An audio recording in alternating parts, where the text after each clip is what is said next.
Wallos is an open source personal subscription tracker which you can self-host. Now, I wanted to highlight this app today because it's actually saved me quite a bit of money. Indirectly, that is, because it doesn't do anything directly. It really just helping make your subscriptions more visible and you can see where your money is actually going. It has got a bit of AI built in as well that will give you some suggestions as to where you can possibly save some money. But it's a pretty simple and easy thing to get going. You don't necessarily have to run it all the time. But if you want to have notifications running to notify you, like when upcoming annual subscriptions or anything else are happening, then you probably would want to just keep it running in the background. It's pretty light on resources, so really not an issue. This is their main website. And I'm just going to quickly go through this really, but it highlights a lot of what it does. Interesting multi-currency support. And I'll show some of this in the app just now. I find this very useful because I work in South African rands. And a lot of subscriptions are in euros or dollars or Australian dollars or whatever the case is. So you just put it in whatever that currency is, and whether it's per month or it's per annum or whatever, and it'll convert it into your local currency, and it updates that regularly as well. So very, very useful from that perspective. There's the conversion part. It searches for logos, so it'll bring up the logos to make it look a little bit better for each service, and then there's some statistics and graphs. The installation, I've got it in Docker, and I'll show you my Docker setup at the end of the video, but you can also install it bare metal. Docker is probably going to be a bit easier, to be honest. And that's about it for the website. Let's just quickly look at the GitHub site, because you can just show you that it is kept up to date, and there's quite a lot of contributors as well contributing to it. So this is their GitHub page. And if you look here, it has been running for quite a while. I think if I go 2 years, 3 years, it's been going for a little bit. It's been around. And you'll see here 2 weeks ago, there's some commitments as well. So showing that it is at least fairly actively maintained. And if we go down to have a look at there is obviously all the instructions to install it. This, by the way, is the default Docker Compose if you want to use it. You can see it's very, very simple. Just volume mappings, really, the image and the port you need to expose in your time zone. Come back to that just now. I'm going to show all of this to you in my app live. There's all the contributors as well. So fair number as well, fairly actively maintained, and a lot of language translations as well. So this should appeal to everybody internationally. I just want to quickly mention some of the savings that I've got, and I've said they're potential savings. The reason being that, as I said, it doesn't do anything directly. It's going to highlight and make things visible to you, and then looking at sort of how bad some of your subscriptions or how much they're costing you per annum, you get a shock. And then you start saying, wow, what can I do to save money? And literally these savings I've achieved probably in the last month and a bit. And let me just run through them, because then it'll make a bit more sense. In the end, I've saved 5,800 Rand, which is about $348 per annum. That's what I've saved.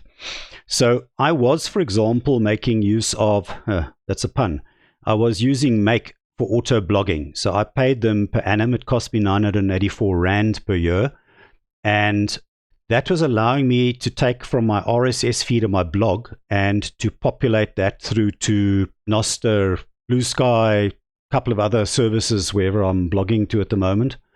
And of course, you can also blog to Twitter and Facebook and the others, if you want to as well. But the fact of the matter was, when I saw sort of the cost and I realized, there is something called N8N, which I could use for self-hosting. Now, I did use AI to help guide me on how to set this up. And that's a whole nother story, because whether AI actually saves you time or not, I'm not too sure. It takes me down rabbit holes sometimes with broken things, and you've got to tell it to sort of wind back and verify. But the point of the matter was, I got it done in the end. Net cost zero, because I've already got the hosting. So I've saved myself there 984 Rand already by migrating off Make. Then Proton Mail and VPN, I'm actually busy. I'll be cancelling this in about 2 weeks, I think, or so. But in essence, also, I was guided through there replacing these. Now, Mail is not too difficult. My big requirement was a custom domain, and I want encryption and 1 or 2 other minors, and most email packages you can get to do that. Zoho Mail I found to be a very good alternative. They actually offer you a custom domain even on their free tier, which is, I think it's the only service that does it. please tell me if you know of another one. So they have got a free service, but I went with their paid tier, which was not very much at all. And that just gave me a lot more flexibility, some storage space, etc., etc. The more difficult part was the VPN. Proton's VPN is a top tier VPN actually, and it's in about a handful of them or so that can successfully get you to work around the geo blocking for things like Netflix, Amazon Prime, that sort of thing. Now, the problem is that that is what actually makes the service quite expensive as well. Their free tier doesn't give you that. So on the paid service, I was paying nearly 2,000 Rand a year, and it's an annual lump sum I've got to pay, which is coming up now. And I just sort of, I really don't want to fork out that amount of money again. We're not even watching Netflix anymore anyway. We've got Amazon Prime local for very cheap, something like 33 Rand a month. So why do I need to go and pay for a top tier VPN? So I've migrated to AirVPN. And specifically, so AirVPN is not going to do the streaming, the hiding or the obscuring of the streaming sites for geo-blocking, but it's actually quite a powerful VPN. As far as VPNs go, it's as good, if not better, in terms of privacy. And it's got the advantage of also having permanent incoming port forwarding. I use that for things like my I2P network, which I run with Reticulum Mesh Chat. Now, that actually never worked successfully with Proton's VPN, to be honest.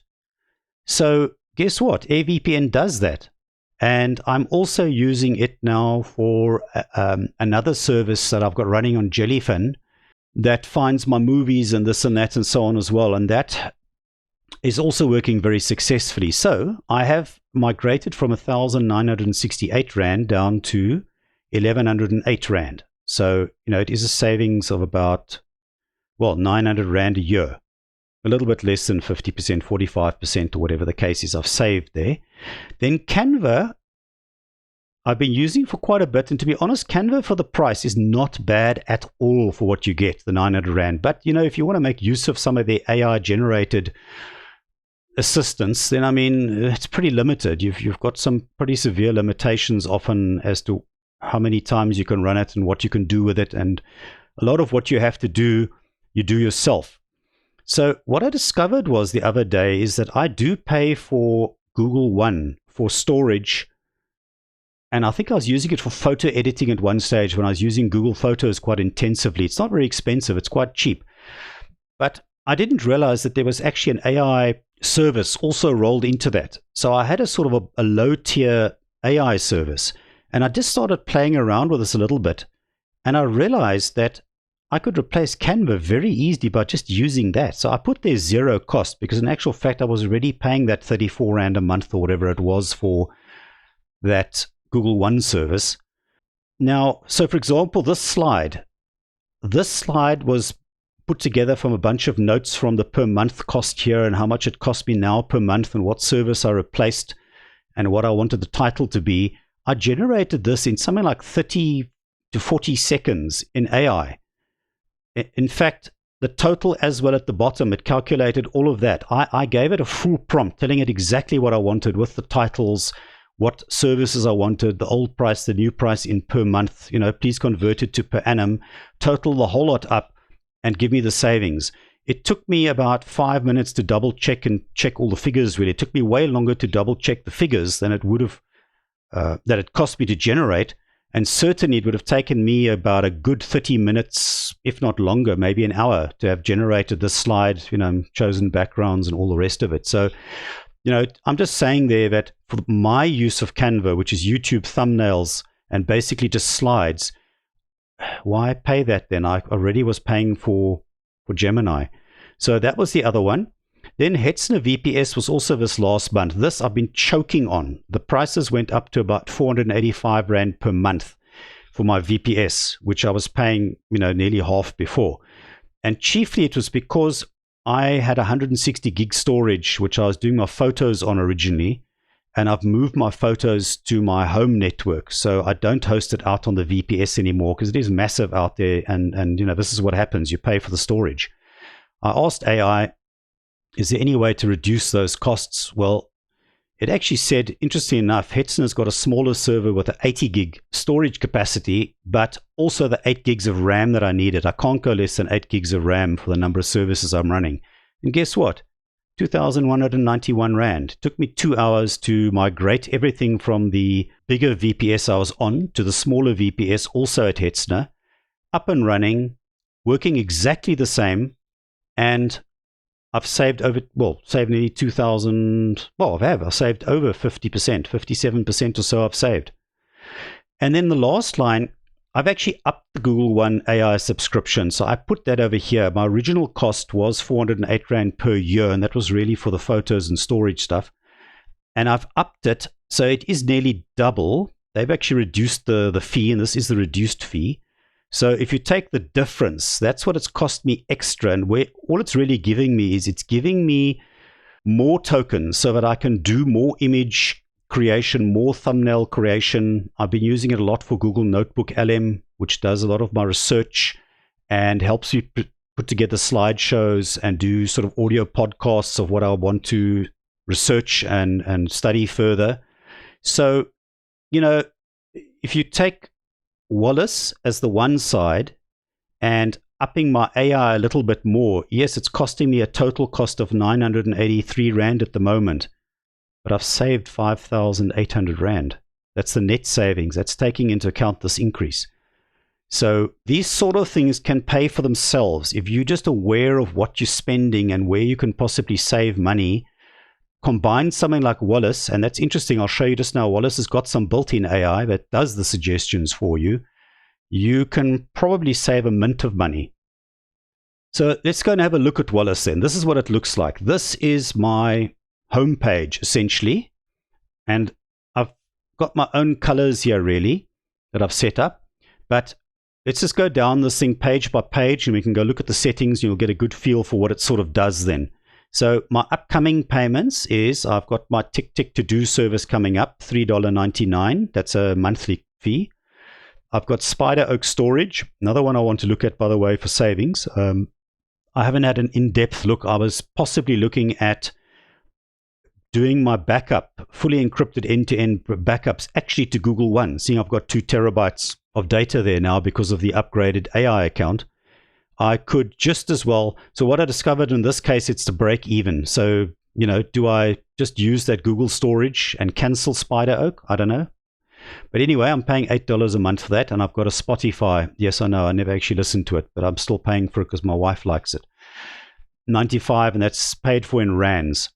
Then there's a couple of AI recommendations. I'll show you just now where they come from, but you can see here's a couple that for me to look at now. And I can just give you an idea of the type of things that it'll be suggesting. It looks at all your subscriptions and it comes up with these suggestions, or whatever your suggestions will be.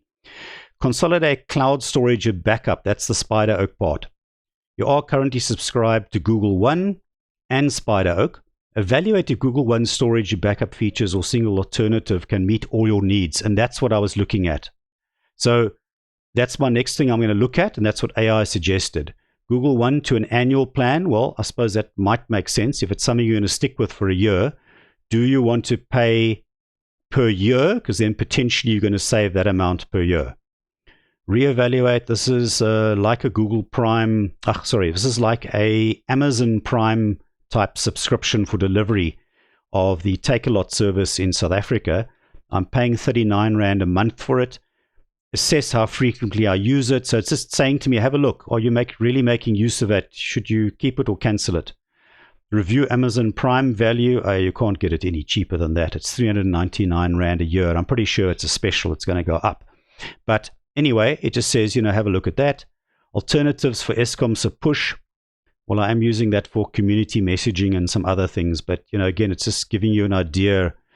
This I'm actually looking at the moment. I'm considering trying to use Zoho's to-do, seeing I've just subscribed to Zoho. Zoho's got some interesting to-do management and some other features as well. Why not maximize what you are already paying for?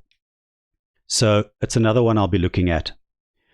Then it just give you an idea here. The budget's a bit difficult because I'm mixing monthly and annually. It doesn't make a lot of sense really. The amount due is quite correct. That's what I'm going to be paying this month.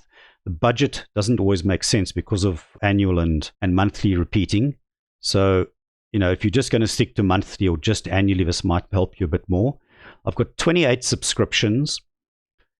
The monthly cost, if you average it all out, is about 2,000 Rand. And this is the shocker, 24,500 Rand per annum I'm spending on these various services. I'll show you just now what they are. They include quite a few other things. It's not just cloud and so on subscriptions. But to think that was 30,000 Rand. So, yeah. And there it's already also interestingly keeping total of the inactive subscriptions. So these are the ones that I've cancelled and replaced. And I'm saving 161 Rand a month, or I'm saving 1,900 Rand a month at the moment because of that. So let's just look at some of the other pages. That's the dashboard page. The subscriptions is literally here where you'd add a new subscription. I'm not going to show you quickly. You just type a name in there. And if you had, say, Netflix, which I don't have, you'll see here, you can either upload a logo or you can search, and it does a quick web search for you, and it'll find, you can choose, okay, there's only 2 here, but you could choose whichever one, and that's how you do it. Your price you put in there, you will then stipulate what the subscription actually is in, dollars or pounds or whatever the case is. And is it once a month or per year? Is it one time? Is it once a day? Or is it every 3rd month, or whatever the case is? And whether it automatically renews or not, that just helps do its calculation looking forward. First payment, if you put the first payment in, say there, you can use the little AI thing here to calculate the next date. If you'd said per annum or whatever the case is, it'll sort of help calculate. You could choose what method of payment. These you could add to more than this. Who the subscription is, so you can have multiple people in the household. You can also choose categories, and you can add to these categories. Then you can enable notifications for the subscription to remind you, well, first of all, when the cancellation is, and you can notify, don't know if it's going to, it's not picking at the moment, but okay. It's because I've got to probably say notification. Yes, there we go. You can say how many days before the time. So if it's a big annual notification and you want to review or to think about it, then you activate this. It's going to email you. You can have a link with notes on it or whatever the case is. And you can review it before it is due, just so you don't forget about it. And of course, you can disable the subscription if it's one that you had already and you're busy replacing. But these are the sort of the types of subscriptions. And you can see you can just sort of expand them over here. Now, I've also added, well, there's my AirVPN ring N8N. I've put on there 0. The reason why is, I'll show you now when we get to the cancelled ones. Hetzner, I had a couple of notes there. I mentioned there was a big jump in May to 24 euros, nearly 25 euros. But the switch of servers I did in July dropped me to 9 euros. That's the animal welfare, legal insurance, armed response at home, donations. So you can see I've got monthly, yearly ones here. They're all scheduled for when I'm more or less when I pay them. Bitwarden subscription. Yes, I pay my TV license still. And then my domain registrations and so on as well. So there's actually quite a few here. Amazon Prime. And if you come down to the bottom here, these ones that are grayed out, these are the ones that have been replaced. So if I was to click on Amazon, yeah, I was saying there could move. I'd made notes already about what I wanted to look at. These are the ones where the saving has come in. And if you actually open this one now, you'll see at the bottom where I've disabled the subscription. I've also said it was replaced with the Google One subscription. So it will factor in now, obviously you might have increased, say, to Google One, but the point of the matter is the one replaces the other one and it'll work out the difference in pricing for you then. And that's really sort of it for subscriptions. I mean, you can also clone, copy them, in other words, delete them, renew them, but I want to keep those cancel ones on there because it helps me sort of see what I've actually saved. And yes, you can filter by payment method, renewal type, monthly, whatever. You can sort and so on. So you'll find once you start thinking about it and go through your accounts a little bit, you'll see you've got quite a long list of subscriptions. You don't realize how these things creep up on you and how many you actually end up paying. And some are $2, some are $3, some are $4. But once you've added it up, wow, you suddenly realize, this stuff's quite expensive. Okay, so that's it. There's a calendar view as well, which is quite nice. So this sort of shows you by day in the month, when is each one sort of due as well, with some basic stats there as well. Then the statistics one, this is giving you a couple of high-level stats here, which we've mostly covered already. It does also give you a graph view, and you'll see things that jumped up here because of that Hetzner subscription. But as I made my savings and cuts, I've already brought it down to sort of below what my old peak was, really. It'll get better now, I suppose. I've also added, when I started, I didn't have all the subscriptions in here. So why you see this jump is, it should have been like that. I essentially then realized, hang on, I'm going to start adding more things in here so that I can see what everything is costing me. Yes, some more stats around by category. You can see what you're actually spending your money on. Then by payment mechanism as well. And cost versus budget. Like I said, that's not going to make a lot of sense for me, really. Okay, settings. So that's where you'll set your monthly budget. Just remember to hit save. The household, if you had different people, that's where you would add them. The notifications here, these are all the different ones that they already provide, and it's really flexible. I mean, you've even got webhooks. You've got the notify service as well, Telegram channels, that sort of thing. So you can also set a default there for when you want to get a notification. That's for renewals, obviously. So that's the one part, and obviously email is going to work with SMTP or whatever you need. Then the categories, this is where you get your categories. You can also reorder those categories by dragging and dropping these and moving them around. You can delete categories, and just remember also to click save here if you make any edits. I didn't see that in the beginning. And then you can add new categories over there as well. Currencies, these are the ones I've got set, but again, you can add currencies over here as well. Oh, it just puts it in there. So you will put your own code, currency, and whatever the currency code is. That currency code is for the conversions, by the way. So these are the ones that I generally would use. And you'll see it says here when the exchange rate was last adjusted by Wallos. 5th, that is, today, in fact. Find supported currencies and correct currency codes on Fixer.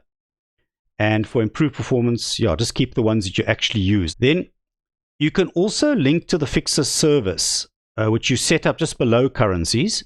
There, you'd set up your Fixer API key and using the provider Fixer, but they've also got API layer. So it tells you there how to go and get your key and so on and so forth. So that is really where you'll set. That is for your currency conversions if you want accurate stats. Then on the AI recommendations, you can now obviously choose from a couple of different ones, including you can also use local Llama and OpenAI compatible. So you could be using Llama server as well or whatever. So you don't have to use a cloud service.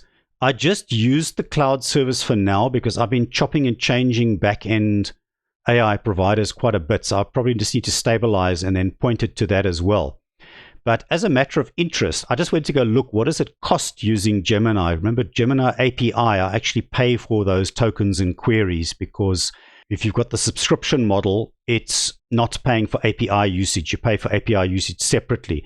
So this is actually what it cost. I did literally one query and I went to go look at my usage report. So it's costing, I think it was in about the essence of about 1 cent, 1 US cent per recommendation. So this is only when you click, and that is why I also left this as manual, run the schedule manually. And I'm using the Gemini 2.5 Flash, which is very cheap to use actually as well. So it's only when I click generate recommendations that this actually runs. Obviously, if you're using your local AI, go for it. No problem. You can run it 20 times a day if you want to. So just that. Payment methods. Well, I've actually deleted a couple of these, but the highlighted ones are the ones that I kept as available in the app. These ones you could just click on or off, I think. But you can enable or disable here, and you can also add custom payment methods, whatever you want to call them, and add them to there as well.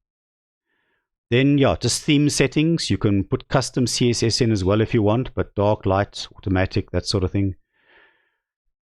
Some display settings. You've just got some tweaks over here about how to calculate costs and some other things. Some real attention to detail here, which is actually very nice. And they're just experimental settings that you can enable there. Okay, I'm not going to go through profile really. Admin, let's just have a look at that. So you can enable external registrations if you want to. I left that actually off. Otherwise, anybody can just register. This site anyway is not exposed to the internet. But if you have got one exposed to the internet, then just be careful around that sort of thing. You can say that it requires an email validation. And you can also disable login if you've got it internally only. I've left that on though. And then you've got user management, so you can create users manually otherwise if you want to, and then just let people connect with a password, email it, a username and a password. So that's another way of just adding users yourself and keeping control over it. The OID settings is for OAuth. If you're going to set up an OAuth provider with tokens and all the rest of it, again, that's really for external users. If you want to make it available to everybody, that's how you would do it. And then on the SMTP settings, these are the actual settings that you'd set up for your email server that you want to make use of. So whichever SMTP server you want to use, you could set it up there. Yeah, the security settings is just to lock a few things down really for local networks and so on. And this is where your maintenance tasks are as an admin. So this is quite useful. You can check for updates, verification mails. You can update the exchange rates manually if you want to. You can store total yearly cost, or you can generate your AR recommendations from here. And the last step is just a backup or a restore as well. So this is just going to back up your actual subscription list. I mean, if you're migrating servers maybe, or whatever the case is, or that's what you'd actually use it for. Interesting enough, I noticed when you click backup, it goes straight into your downloads folder. It doesn't pop up a thing and ask you where you want to put it. So don't be surprised, when you do that. Just check that it did download it, and then obviously the option to restore. And that really is Wallos. It's not a really complicated application at all. I'll just, as a last thing, just show you my Docker Compose file. There's not very much to talk about there. This is my Docker Compose. I'll leave a link below the video to this as well. I am running my Docker containers on a sort of a specific named Docker network. Many people aren't going to have this, so you probably just wouldn't have networks there. And that would also mean you wouldn't have networks over here either. The most important part is just having a service, naming it, giving it a container name, say Wallos, and the image, obviously, as well, you need to specify, and then ports. So remembering again that 8282 would be your external port that you'd connect to the container on. 80 is the internal port. Never change the right-hand side here, but the left-hand side, you're free to change this if it's a port clash. A time zone, in this case, it's a good idea because a lot of things are time-based in terms of renewals and notifications and that sort of thing. And then it's got two volume mappings. Again, on the left is my own physical path I've put in here on my server, but the right-hand side here is the container path. So never change that. And then the other one that you're mapping is where the logos are saved, basically. Again, that's the right-hand path over there. A restart unless stopped is normally the way to go. These labels I purely got there for my Watchtower or WhatsApp Docker. I did a video about that before, just to notify me if there are updates. And that really is Wallos in a nutshell. Like I said, it's not going to do the savings for you specifically, but it can certainly bring that awareness and hopefully help you save money. And if you are using Wallos, let me know as a matter of interest, have you saved any money by making use of it? So that is Wallos really though. Thanks for watching. Stay safe out there, and I'll see you in my next video.